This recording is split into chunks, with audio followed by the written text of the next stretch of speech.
Hello everyone, Angela here. Welcome to my art channel, and today I'm going to show you how I made this beautiful painting. So let's get started.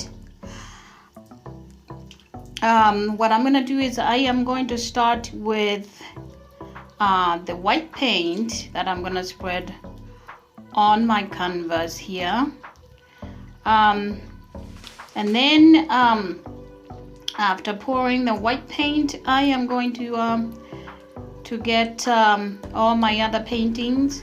So follow along, and this is a very small canvas, so it should be okay. But I've noticed that every time I work with a small canvas, the paint kind of the painting kind of fills up the canvas, but it's okay. I mean, you know, we are in our early stages of painting, so basically just practicing with smaller canvases before I do the bigger ones. So I think this is a 12 by 12 or maybe 10 by 10.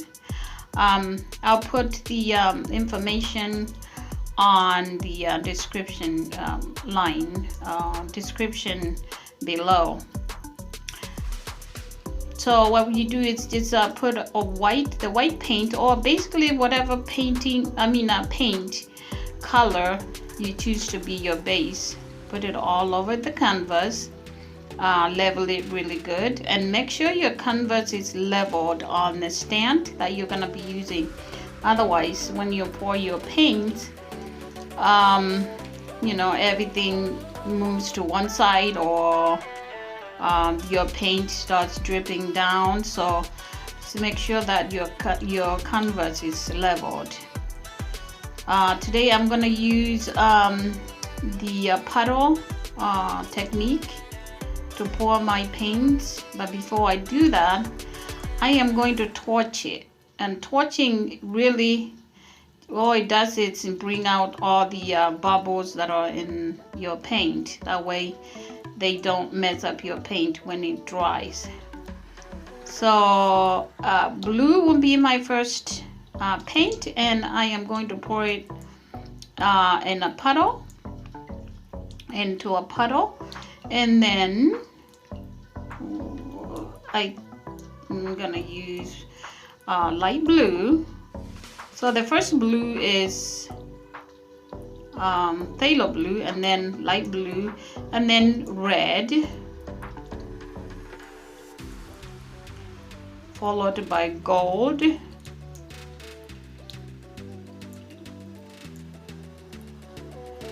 and then we'll do yellow,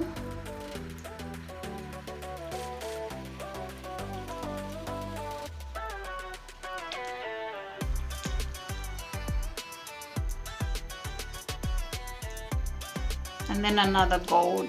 So normally gold, like the metallic paints, I like to put them last. That way when I blow out my paint, it's on top of all the other colors. That makes it look really, really nice. That makes the painting look really nice.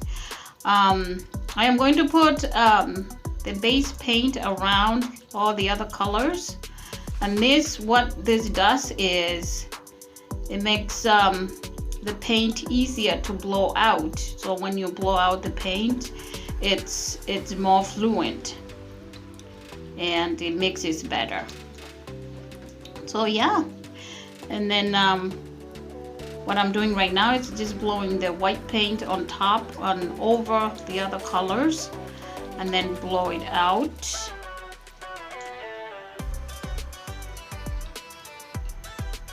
And whatever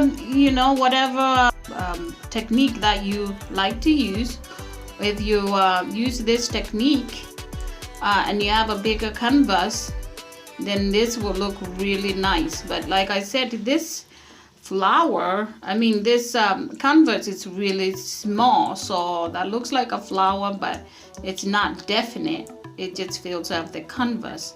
But no, I really love it. I mean, I love it. The sales came out really, really nice. I wish you can see them.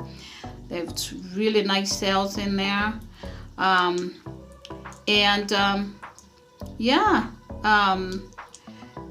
really beautiful. I mean, I am going to show you, I'm going to bring the camera a little bit closer so you can see all the sales that came out.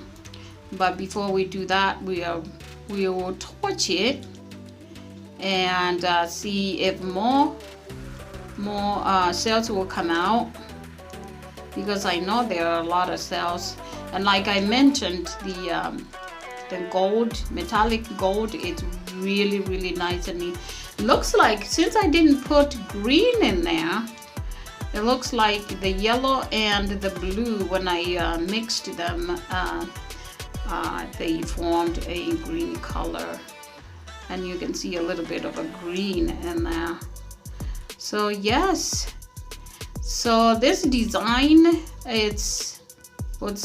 my aim was to make like some kind of a flower, beautiful flower, but again, the canvas is pretty small for that kind of a design. So yes, let's go ahead and torch this so we can get some more cells. And even if we don't torch it, I mean, the cells are already there, but it's good to bring out every single cell that might be hiding under those colors. Yeah. Now this is how this turned out. I love, look at, these are the cells I was talking about. I mean, look at this. It's beautiful. It's got beautiful cells. Anyway, thank you for watching. Okay guys, please like and subscribe to my channel. Hit the notification bell so you'll be notified every time I upload a new video. Share with your friends and family. God bless. Bye.